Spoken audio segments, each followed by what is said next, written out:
ಒಂದು ವಚನ ಒಂದು ಪುಸ್ತಕ ಅಭಿಯಾನ ಕಾರ್ಯಕ್ರಮಕ್ಕೆ ಈ ಒಂದು ದಿನದ ಅತಿಥಿಗಳಾಗಿ ಆಗಮಿಸಿದ್ದಾರೆ ಮಹಾಂತೇಶ್ ಬ್ಯಾಳಿ, ಅಧ್ಯಕ್ಷರು, ಕನ್ನಡ ಸಾಹಿತ್ಯ ಪರಿಷತ್ ಮಸ್ಕಿ ಘಟಕ. ಇವರನ್ನು ಈ ಒಂದು ಕಾರ್ಯಕ್ರಮಕ್ಕೆ ತುಂಬ ಹೃದಯದಿಂದ ಸ್ವಾಗತವನ್ನು ಕೋರ್ತೇನೆ. ನಮಸ್ತೆ ಸರ್. ಒಂದು ವಚನ ಒಂದು ಪುಸ್ತಕದ ಕುರಿತು ನಮ್ಮ ಮಸ್ಕಿಯ ಸಾಹಿತಿಗಳಾಗಿರುವಂತಹ ಮಹಾಂತೇಶ್ ಬ್ಯಾಳಿ ಅಣ್ಣನವರು ಈ ಒಂದು ಕಾರ್ಯಕ್ರಮದ ಕುರಿತು ಎರಡು ಮಾತುಗಳನ್ನು ಹೇಳೋದ್ರ ಮೂಲಕ ಆ ವಚನವನ್ನು ಕೂಡ ಅವರು ಹೇಳಿ ಅದರ ಒಂದು ತಾತ್ಪರ್ಯವನ್ನು ಕೂಡ ಹೇಳಬೇಕಾಗಿ ಅವರಲ್ಲಿ ವಿನಂತಿಯನ್ನು ಮಾಡಿಕೊಡ್ತಾರೆ. ನಮಸ್ಕಾರ. ಅಭಿನಂದನಾ ಶಿಕ್ಷಣ ಹಾಗೂ ಗ್ರಾಮೀಣಾಭಿವೃದ್ಧಿ ಸಂಸ್ಥೆಯವರು ನಿರಂತರವಾಗಿ ಸಮಾಜಮುಖಿ ಕೆಲಸಗಳಲ್ಲಿ ತೊಡಗಿರುವಂಥದ್ದು. ಅವರು ಯಾವುದೇ ಒಂದು ಕಾರ್ಯ ಮಾಡಿದರೂ ಕೂಡ ಸಮಾಜಕ್ಕೆ ಒಂದು ಒಳ್ಳೆಯ ಸಂದೇಶವನ್ನು ಇರುವಂಥ ಕೆಲಸವನ್ನು ಅವ್ರು ಮಾಡೇ ಮಾಡ್ತಾರೆ. ಈ ಒಂದು ದಿಶೆಯಲ್ಲಿ ಇವತ್ತು ಹಮ್ಮಿಕೊಂಡಿರುವಂಥ ಒಂದು ವಚನ ಒಂದು ಪುಸ್ತಕ ಅನ್ನೋ ಕಾರ್ಯಕ್ರಮ ವೈಯಕ್ತಿಕವಾಗಿ ನನಗೆ ಭಾಳ ಇಷ್ಟ ಆಗಿರೋದು. ಯಾಕಂದರೆ ಒಂದು ಪುಸ್ತಕ ಮತ್ತು ಒಂದು ವಚನ ಇವು ಎರಡೂ ಕೂಡ ಮೌಲ್ಯಗಳನ್ನು ಎತ್ತಿಡಿಯುವಂಥದ್ದು. ಹಾಗಾಗಿ ಈ ಕಾರ್ಯಕ್ರಮದ ಉದ್ದೇಶ ಭಾಳ ಚೆನ್ನಾಗಿದೆ. ಅದು ಬಸವ ಜಯಂತಿಯ ದಿನದಂದೇ ಈ ಕಾರ್ಯಕ್ರಮವನ್ನು ಪ್ರಾರಂಭ ಮಾಡಿರೋದ್ರಿಂದ ವಚನಗಳು ಇವತ್ತು ಕೆಲವೊಂದು ವರ್ಗಕ್ಕೆ ಮಾತ್ರ ಸೀಮಿತವಾಗಿರುವಂಥದ್ದು. ಈ ವಚನಗಳಿಂದ ಪ್ರತಿಯೊಂದು ಮನೆಗೆ ತಲುಪಬೇಕು. ಪ್ರತಿಯೊಂದು ಮಕ್ಕಳು ಕೂಡ ಇದರಿಂದ ಪ್ರೇರಿತರಾಗಿ ಒಂದು ಸಮೃದ್ಧ ಸಮಾಜವನ್ನು, ಸಮಾನತೆಯನ್ನು ಕಾಪಾಡುವಂಥ ಕೆಲಸವನ್ನು ಅಭಿನಂದನಾ ಶಿಕ್ಷಣ ಸಂಸ್ಥೆಯವರು ಮಾಡ್ತಿರೋದು ಶ್ಲಾಘನೀಯ. ಇವತ್ತು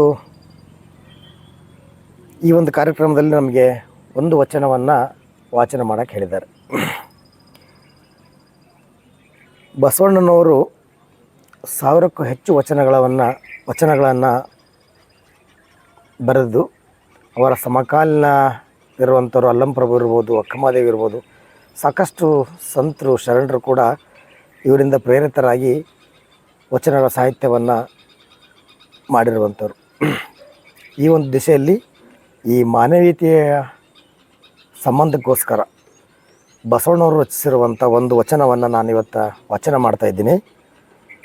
ಮನ ಬೆರೆಸಿದಲ್ಲಿ ತನು ಕರಗದಿದ್ದಡೆ, ಸೋಂಕಿನಲ್ಲಿ ಪಳಂಕಗಳು ಹೊರ ಹೊಮ್ಮದಿದ್ದಡೆ, ಕಂಡಾಗಳ ಸೃಜಲಂಗಳು ಸುರಿಯದಿದ್ದಡೆ, ನುಡಿಯುವಲ್ಲಿ ಗದ್ದದಂಗಳು ಪುಣಿಯದಿದ್ದಡೆ, ಕೂಡಲ ಸಂಗಮ ದೇವರ ಭಕ್ತಿಗಿದು ಚಿನ್ನ, ಎನ್ನಲ್ಲಿ ಇವಿಲಾಗಿ ಡಂಬಕ ಕಾಣಿರಿ ಅಂತ.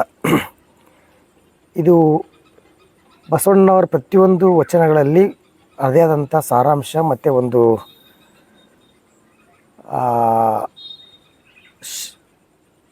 ಅವರ ವಚನದಲ್ಲಿ ಒಂದು ಅರ್ಥಗರ್ಭಿತವಾದಂಥ ವಚನವನ್ನು ರಚನೆ ಮಾಡ್ತಾರೆ. ಕೆಲವೊಬ್ಬರಿಗೆ ಅರ್ಥ ಆಗ್ಬೋದು, ಕೆಲವೊಬ್ಬರಿಗೆ ಅರ್ಥ ಆಗಲಿಕ್ಕಿಲ್ಲ.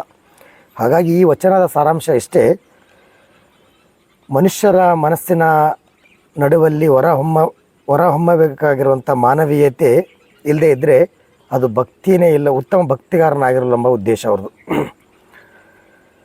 ಮನುಷ್ಯರ ನಡುವೆ ಮನಸ್ಸುಗಳ ಬೆರೆತಾಗ ತನು ಕರಗುವಂಥ ಅಂತಃಕರಣವಿರಬೇಕು. ಪರಸ್ಪರ ಸ್ಪರ್ಶಗಳಲ್ಲಿ ಪುಳಕಗಳಿರಬೇಕು. ಒಬ್ಬರನ್ನೊಬ್ಬರು ಕಂಡಾಗ ಕಣ್ಣೀರು ಸುರಿಸುವಂಥ ಭಾವುಕತೆಗಳಿರಬೇಕು. ಮಾತನಾಡುವಾಗ ಗಂಟಲು ತೇವಗೊಂಡಿರಬೇಕು. ಇಂಥ ಆತ್ಮೀಯತೆಯನ್ನು ಹೊಂದಿರುವುದೇ ಭಕ್ತಿಯ ಗುರುತು.